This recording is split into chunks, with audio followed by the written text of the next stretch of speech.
সাল্লাম 3 দিন অপেক্ষায় ছিলেন। যখন কয়দিন? এটাই তো হকিকত।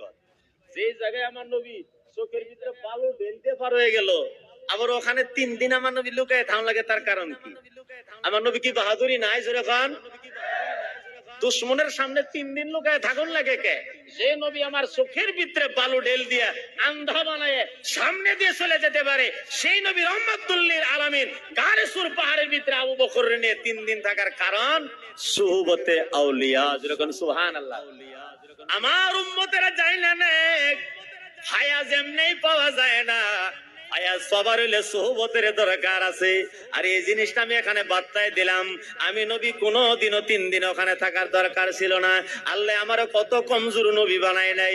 আমি ওখান থেকে বের হয়ে আরামসে মদিনায় চলে যাইতে পারতাম নিরাপদ সহকারে, কিন্তু 3 দিন থাকলাম আমি আমার পাগল আবু বকরের সোহবত দিবার জন্য, ইশক মোহাব্বত বিলাই দিবার জন্য। যে আবু বকর রে, তুমি আমার জন্য অনেক জান দিলা, প্রাণ দিলা, কিন্তু আমি তোমার অত সময় দিবার ভাই নাই। আজ গারে সুরে একটা বাহানা পাওয়া গেছে, আমি আবু জেহেলের তাড়নায় আল্লাহর হুকুমে মক্কা থেকে বেরিয়ে এসেছি তোমার সাথে ঘুরে লইয়া। গতিকে আজকে এই গারে সুরের পাহাড়ের ভিতর অবস্থান করব, আর একদিন অবস্থান করব না, 3 দিন অবস্থান করব। ও আমার পাগল আবু বকর রে, ওই 3 দিন আমি তোমার দিকে তাকায় থাকবো, আর তুমি আমার দিকে তাকায়া তুমি হাউস মিটাইবা, আমিও হাউস মিটাইবো।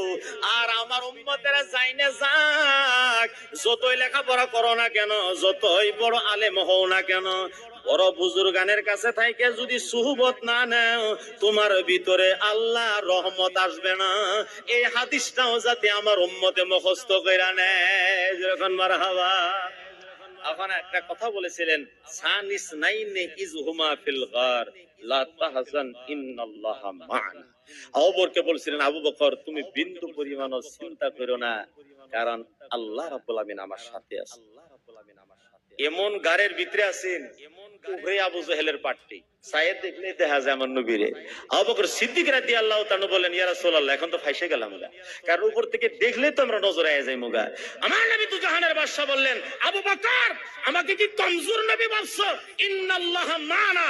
আবু বকর তাকায় দেখো ডান মোড়া, তাকায় দেখে পাহাড় ফাইটে গেছে, সাগর দেখা যায়, আর সাগরের বড় বড় নৌকা দেখা যায়।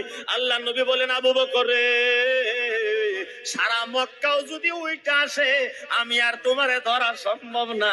ওই যে দেখো হাজারে বিজারে নৌকা আল্লাহ প্রেরণ করে দিছে, ওই নৌকার উপরে উইটা আমরা এখান থেকে পাড়ি দিয়া ওখানে চইলা যাইমু। যেরকম মারহাবা। গতিকে আমি শেষ করছি, সে আবু বকরের মতন আশেক পাগল হয়ে থাকেন। আমাদের তরিকপন্থী অনেক মুসলমান করে দেখি ইস্তেমাত গেছে, আবার অনেক তরিকপন্থী মুসলমান করে দেখি তাদের পাশে নামাজও পড়ে। আমনা করে জ্বালায় আমাদের আলেম ওলামারা ভাত খাওয়া মুশকিল হয়ে গেছে। আর আমি এই কথা কয়ে শেষ করে দেই যে আমাদের গাদিনী